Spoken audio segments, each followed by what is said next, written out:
I'm probably actually even more famous for the famous people that I turned down working with than I am even for the ones that I did work with. It's through our senses that we actually experience our world. How deep in the relationship with your body are you to notice all of the feedback that your senses are giving you and all of the gifts that your senses are giving you? That is the gift of being in your body and getting the experience of being in your body. We've got these two polar opposites inhabiting the same space, which can be a conflict, or it can be what it's designed to be, which is a complement. The bridge between these two opposing worlds is our mind and our heart. How often am I shaming my body? How often am I bullying my body? How often am I ignoring my body? How often am I in a conversation of gratitude and unconditional love with my body? What signals and symptoms is my body giving me all the time that I'm not listening to? The big silence, empowering personal experiences, inspiring compassion, and healing lives. We are no longer silent. We are here. The big silence. The big silence. The big silence. Well, welcome to the podcast, Alexis Artin. How are you coming in from Los Angeles? I'm so great. Thank you for having me on. I'm psyched to have this conversation with you. I am too. We were just talking and I was like, I want to know about your Hollywood days because I also have Hollywood days. But what? I mean, more like not a career in television and film and talent, but I just lived there and I moved to LA when I was 18. So that was in 1999. So that was a good time. You lived here, you were in the business. Let's just call it what it is. Yeah. Right? Yeah. So how did you end up in LA and in the Hollywood business? I always wanted to live here. I was born going, I want to live in Hollywood. And when I was about 5 or 6 years old, my aunt and uncle died in a plane crash. Oh, geez.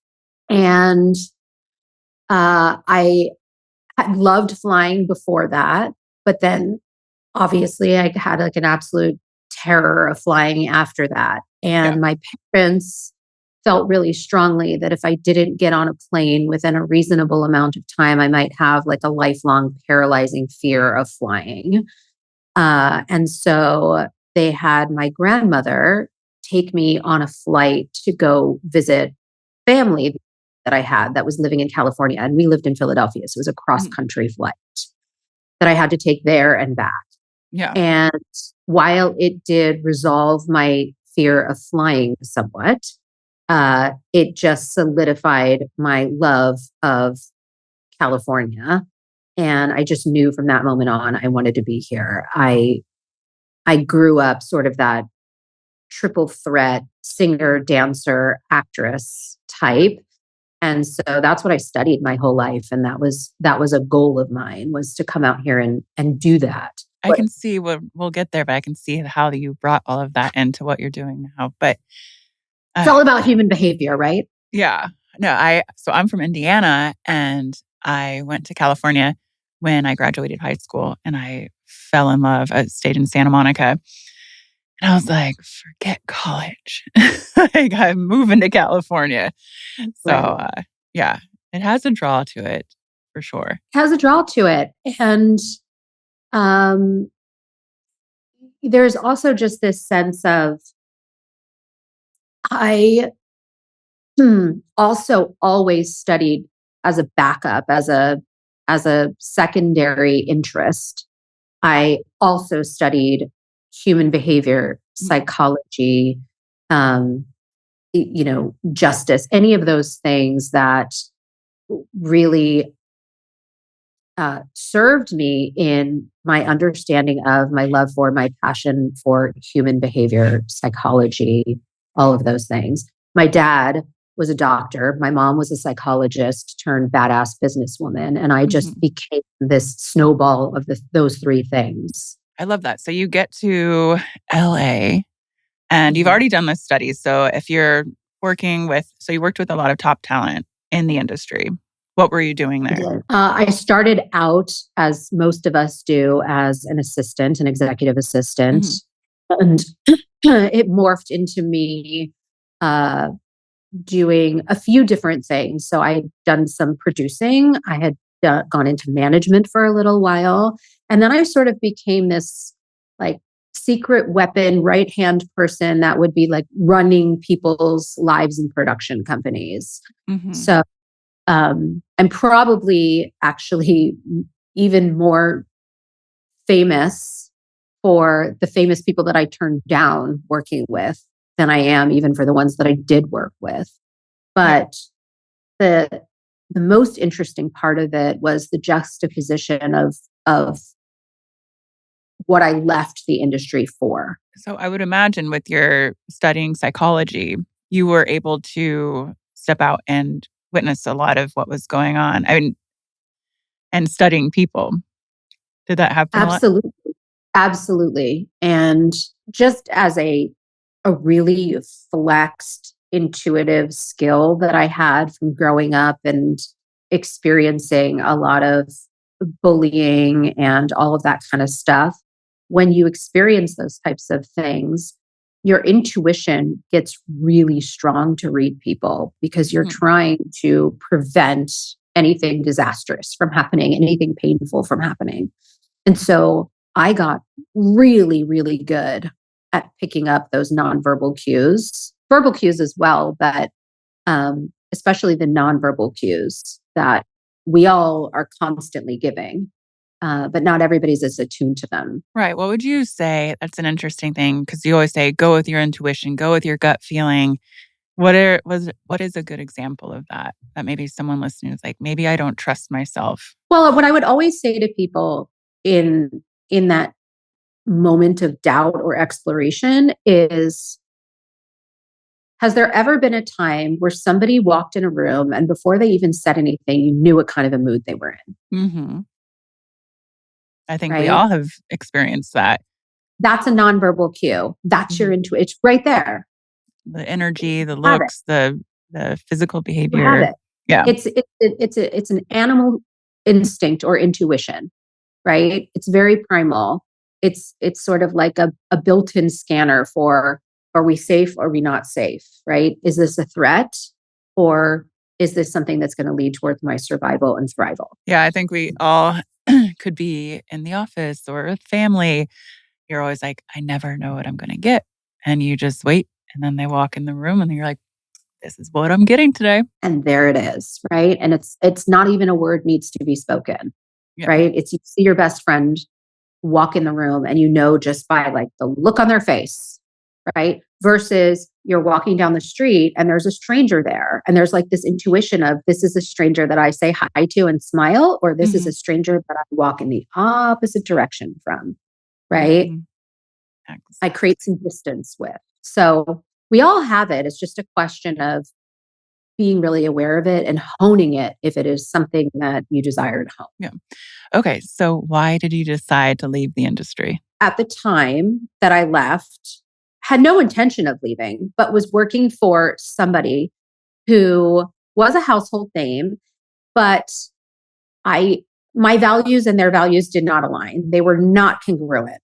Let's put it that way. And there was a lot of questionable behavior happening that I had to ink my name on if I was going to continue to work with this person. And it didn't feel comfortable to me to do that. So it was sort of this like soul sucking type of situation that I had landed myself in. And juxtaposed to that, I was taking this female embodiment and empowerment class. And I'd been taking it recreationally. And then because I loved it so much and wanted to explore it deeper, the only way to do that was to go through teacher training. So I went through teacher training, again, not because I had necessarily intended on becoming a teacher, but because I wanted that, deeper understanding and practice. And that was so soul fulfilling.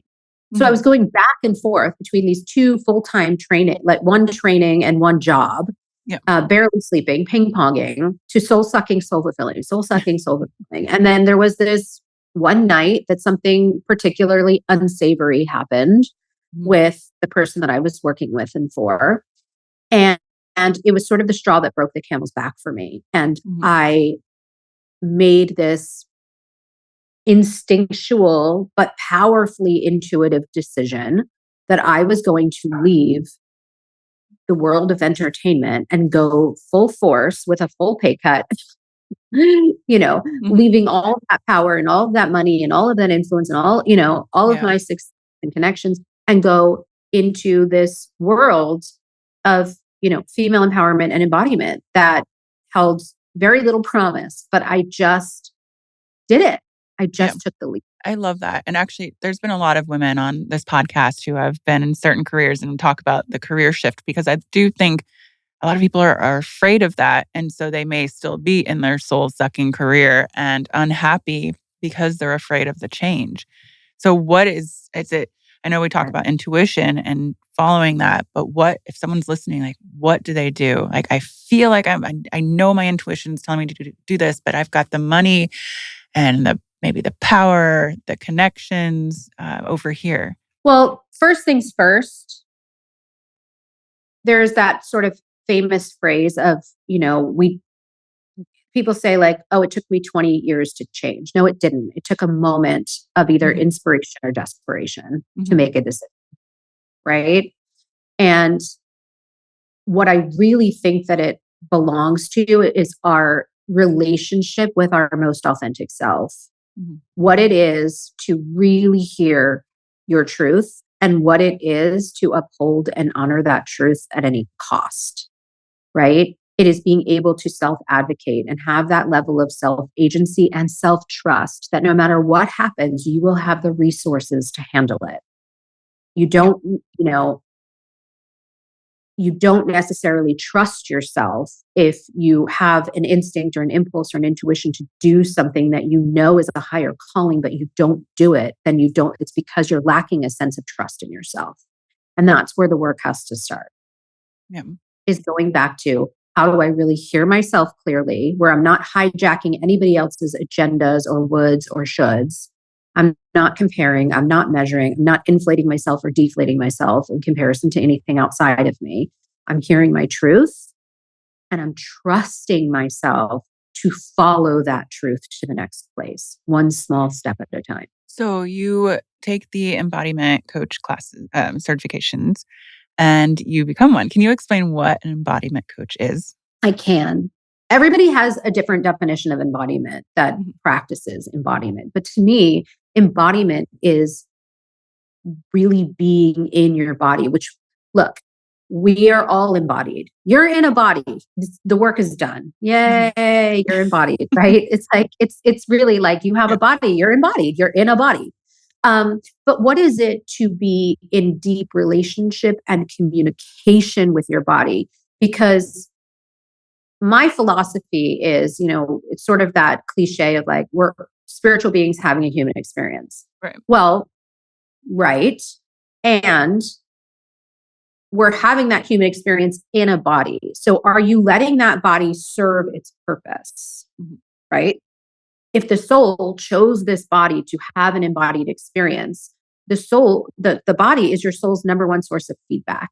Are you listening to the feedback? Are you in communication with your body, which is like this super suit that's constantly giving you feedback? Or are you ignoring it, overriding it, bullying it, etc.? Okay, so step one to figure out how you're using your embodiment. What would someone do?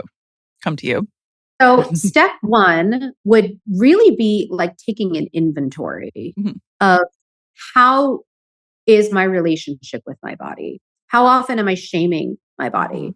How often am I bullying my body? How often am I ignoring my body? How often am I in a conversation of gratitude and unconditional love with my body? Right? What signals and symptoms is my body giving me all the time that I'm not listening to? Like, there's sort of a whole inventory that we do of where are we holding tension? Where are we holding emotion? What are we allowing our bodies to express and to experience versus going, nope, that's a little bit too scary for me, right? There's so much to that world that people don't unpack. I mean, it's even just the small thing of you and I are on this podcast and it's like, hey, let's talk. Yeah, let's talk. Now, if I asked you, hey, now sing right now, I could sing. you could, but a lot of people probably wouldn't. Do you They'd want be me like, to sing? sing just right now in front of everybody? No way. I'm not singing. Well, it's just another vocal experience, right? But Yeah. there's a judgment against it, Mm-hmm. right? So it's like exploring all the layers of what our relationship is with our body, the experiences our body wants to have, the ways that our body can express itself, and where are we shutting that down and where are we letting it flourish? And not because somebody might not want to sing, but not being afraid of singing. Yeah. Two different things. I mean, you got me sitting here wanting to sing What's Up by Four Non Blondes. Okay. I'm ready to belt it out. Well, I mean, so you're probably a pretty embodied person. But I think it's a process too, and becoming self-aware. And, I think when you speak about self-bullying, it's all in your subconscious. So really doing the work to figure out, how am I not treating my body well? How am I not having my mind-body connection? And trust me, I've abused my mind and body for many years. I grew up with a schizophrenic mother and was a teenage suicide survivor. Like, I had to learn the confidence to learn to believe that my body was here for me and my mind, and that I was protected.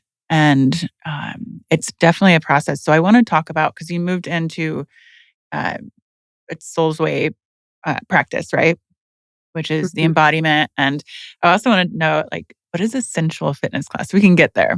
Yeah. Well, the first thing that I will share is that the philosophy underneath everything that I do, whether it's my coaching practice, whether it's Soulsway practice, it's all couched in this philosophy. And I want to mirror that. You and I have a very similar story, just from the little bit that I just heard from you, in terms of, we all have our experiences growing up, but being suicidal as an example, right? I faced that myself. Mm-hmm. And I think that there is an inherent resilience in us. And that's part of, do we follow that calling and that intuition and that impulse to be resilient and to do the work and to get to the next place in our growth and our healing, or not, right? But that comes down to personal choice. But in my case, my resilience, my growth, my healing came in being in that prior empowerment embodiment company where I had become a teacher, a master teacher, a teacher trainer, and the creative director of the company. And we were global and we grew significantly in my time there. But there was also a very unhealthy aspect to that company. And I realized during my tenure there that for as many gifts as I was receiving working there, I was also inherently embroiled in a lot of trauma and things that were really harmful to my growth and development and healing. Mm-hmm. And that really propelled me to go, I need to take a deeper look. I'm drawn to this because there's so much that's wonderful here and that is really helpful and really healing here. I've seen it in myself and I've seen it in all of these women that have passed through our hallways. And at the same time, I also see all of the quote unquote damage that has been and is being done. So what can I do to understand where those holes are and how to healthfully fill them? Right? Which sent me on a journey. And through that journey, I've developed this philosophy that everything is couched in called the soul body paradox. So in essence, what that paradox and philosophy is that we all have a soul, source of unconditional love. This is what I believe and have studied. Soul being made of light, energy, right? Energy is neither created nor destroyed. It just changes form, right? Mm-hmm. So we have that. And then we have our body, right? The matter, the physicalized self, the material self. So the body is like an animal. right? It has a very clear beginning and a very clear end. It's finite, right? Meaning we have a birth date, we have a death date, and like the actual end of me is at the surface of my skin, right? So I'm separate from everything. And because of that, I live in a state of uncertainty because where is my end, right? So I'm looking for predator, I'm looking for prey. I want to get closer to what I want and further away from what I don't want, right? Because everything needs to be sized up and judged as good or bad, right or wrong. Very judgmental, very subjective, okay? The soul, on the other hand, because it's made of energy, neither created nor destroyed, it has no end. It has no beginning. It has no end. It's not separate. It's connected to everything all the time. And thereby, it is certain. It doesn't understand fear. It doesn't understand being subjective. It's completely objective, right? So we've got these two polar opposites inhabiting the same space, which can be a conflict or it can be what it's designed to be, which is a complement, right? Now, the bridge between these two opposing worlds is our mind and our heart. They either connect and align our body and our soul, or they disjoint, dislodge, disconnect our body from our soul, meaning our purpose from our actions and the feedback that we're getting, right? So it sort of goes back to that really deep listening place of like, well, how does somebody get from, something that's a no for them to something that's a yes for them? Well, it's about understanding the soul body paradox and embodying it. And so that's what Soulsway does. And that's what my coaching practice does, is it takes a look at the holistic you, right? And gives you the tools to walk yourself from being incongruent to congruent, unfulfilled to fulfilled. I hope that makes sense. That was a big mouthful. No, it makes sense to me. And I think it's such a gift for someone to find someone, either you or someone doing that same work. It's what the world needs right now, more and more of that. So I want to move into, I want to go back. You said the word resilience, and I love that word. And I believe that, because oftentimes I've been asked, like, what's your superpower? And I feel like for you, I feel like for me, I feel like for a lot of people, you don't realize that resilience is a superpower. So I just wanted to point that out to everyone listening. It's one of my favorite superpowers. And resilience, awareness, and resourcefulness are three of our most potent superpowers. Absolutely. Yeah. And the resilience is required in order to be resourceful. Yeah. Right. It is our ability to remember and recall how powerful we are. Yeah. So that's a really good highlight. Yeah. Absolutely. So you started dancing when you were 4 years old, correct? Yeah. Yeah. I've Bobby, my husband, always laughs at me because I'm not a good dancer, but you don't have to be. And I'm really, the past 6 months, I've been really into taking dance classes and moving your body in that way and connecting. And again, one of those things, whether it's singing or dancing in a room of people. Anya, who was just on the podcast recently, she was on Dancing with the Stars. And after the podcast, we went down to the house and did a little dance lesson and posted that, which if you were here in Austin next time you are, I would love to do some Soulsway embodiment routine. Yeah. That would be amazing. Yeah. But I want to talk more then about, so Soulsway is embodiment meditation, mindfulness, and then sensual fitness classes. I'm going to explain it, but first I have to tell you a story. Okay. Just based on what you just shared with me about, well, I'm a terrible dancer, but it doesn't really matter. And I'm also a terrible singer, but I don't care. Well, the moral of the story that I'm about to tell you is, says who, right? Says who? Who decided that you're a terrible dancer versus a good dancer? So I'm going to tell you this story. Okay. And I was part of this group called 4PC.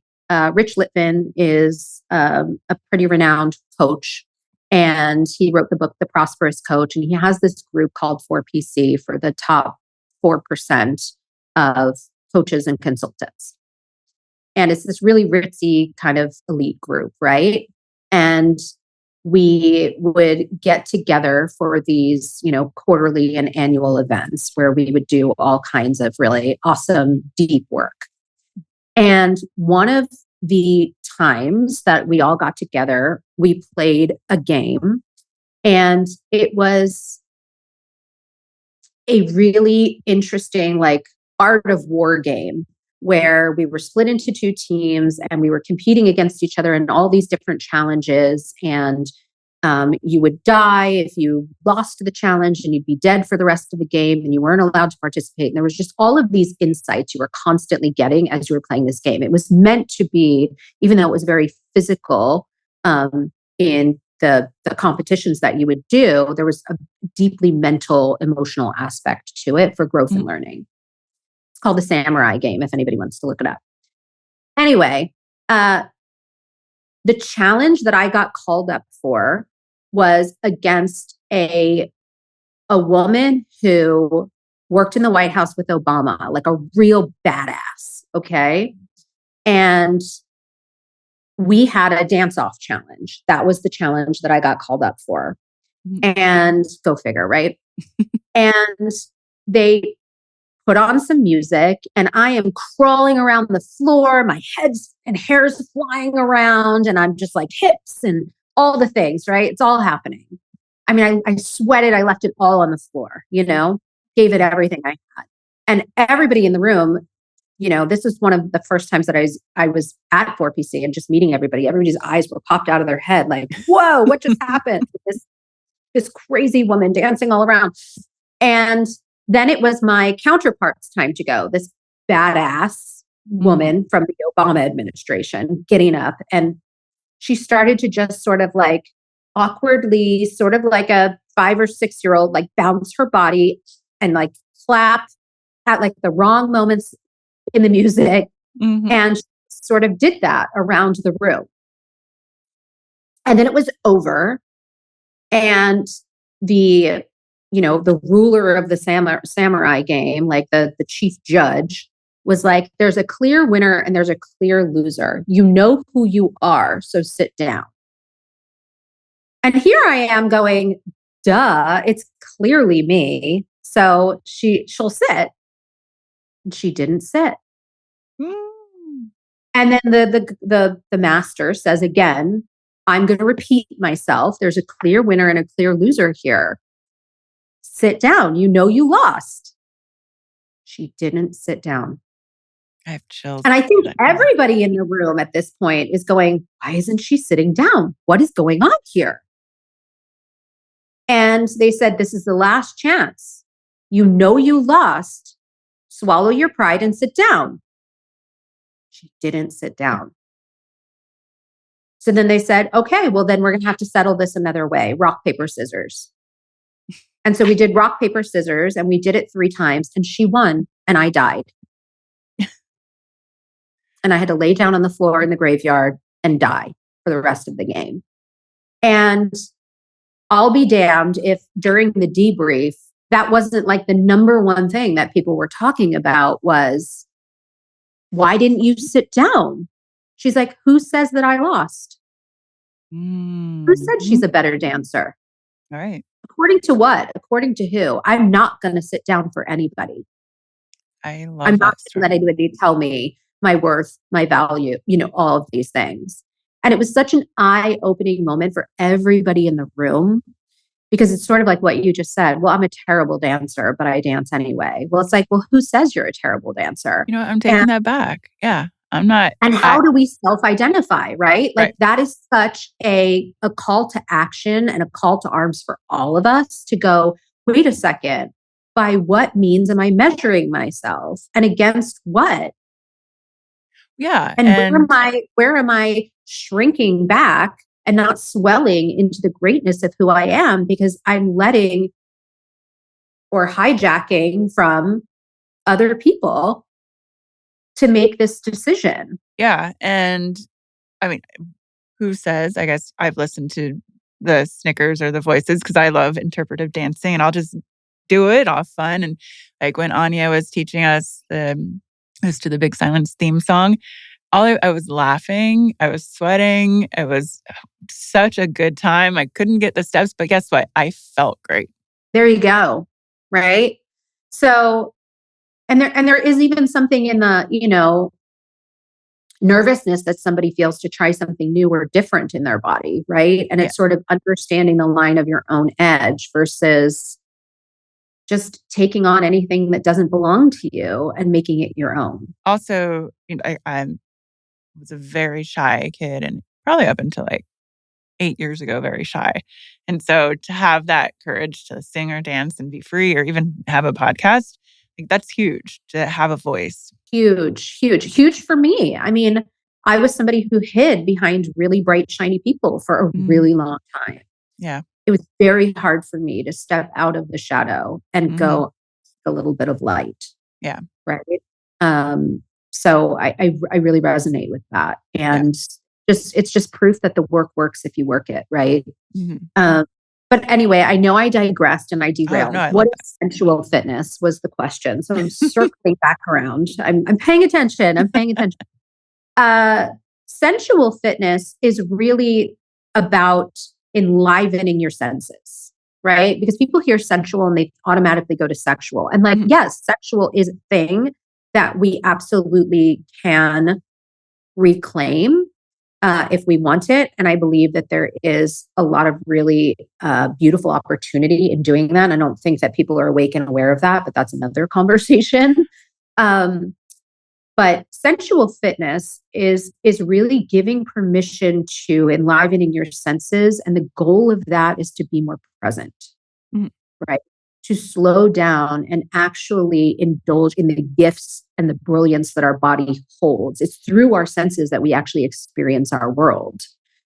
And how deep in the relationship with your body are you to notice all of the feedback that your senses are giving you and all of the gifts that your senses are giving you. That is the gift of being in your body and getting the experience of being in your body, right? It's sort of that John Mayer, like your body is a wonderland thing, but for you, not necessarily for somebody else, right?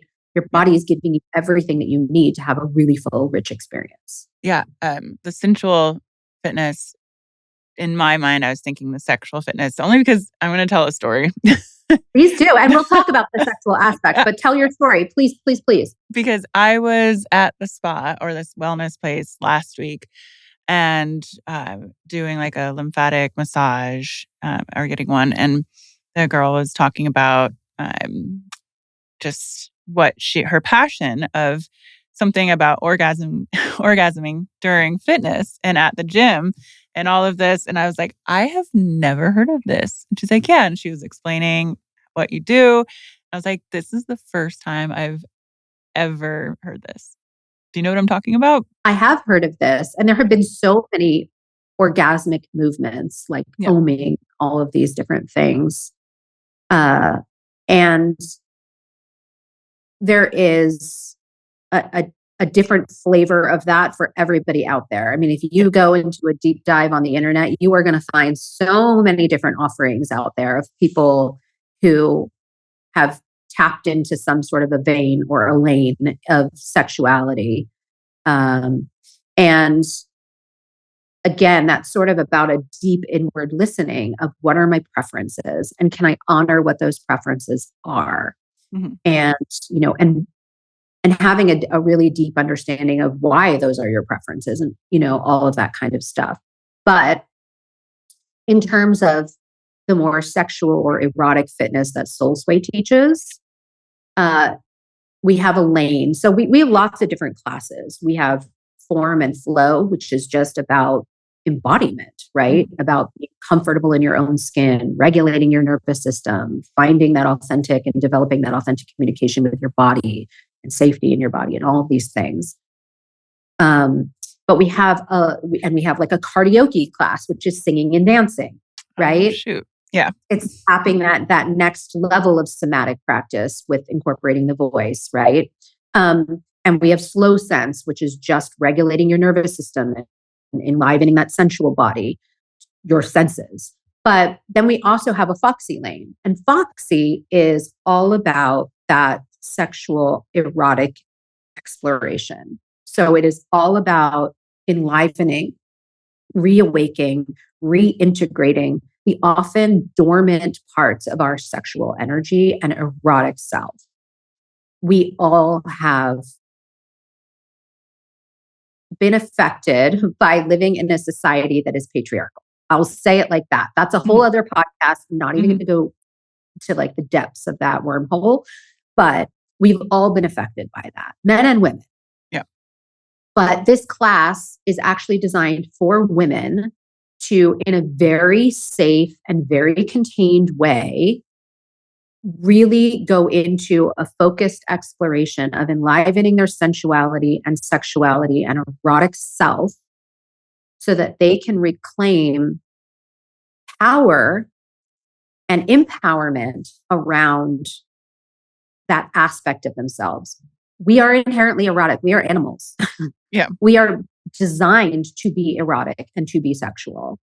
And because of the culture and society that we live in, we have squelched, we have subordinated, we have dismissed, we have quieted, put to sleep that aspect of ourselves to whatever degree, right? Every woman is different in what their experiences were and what led to that.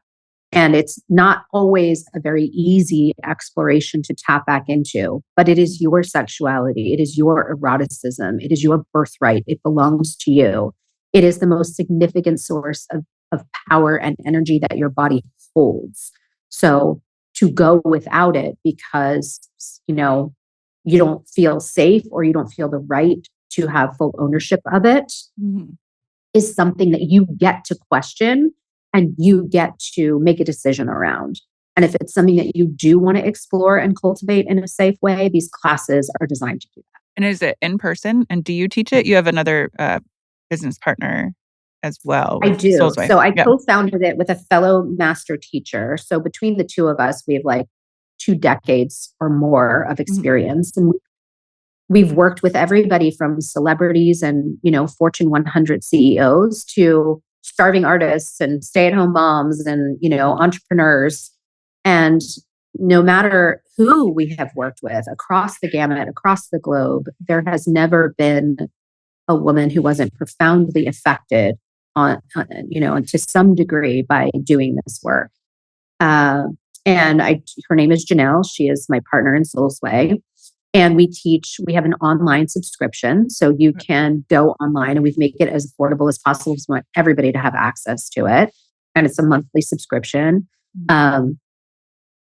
And we also have like an onboarding thing where like there's a 30-day curriculum. Like you take a quiz and then you can determine like where you need to start. And then we'll handhold you for 30 days to like really get you comfortable in and taking the classes. So we do that online. And then we also have in-person offerings. So she's in Florida, I'm in Los Angeles, and we do pop-ups in our states and then everywhere in between. So we do workshops, classes, retreats. We do virtual online classes that are pre-recorded and also live streamed. So all kinds of stuff going on with that. Oh, I just had an idea I'm going to talk to you about later about a women's retreat. Women's retreat coming up in Austin. That's all like C-level entrepreneurship women. This could be very interesting. Let's go. I'm here for it. Yeah. Yes.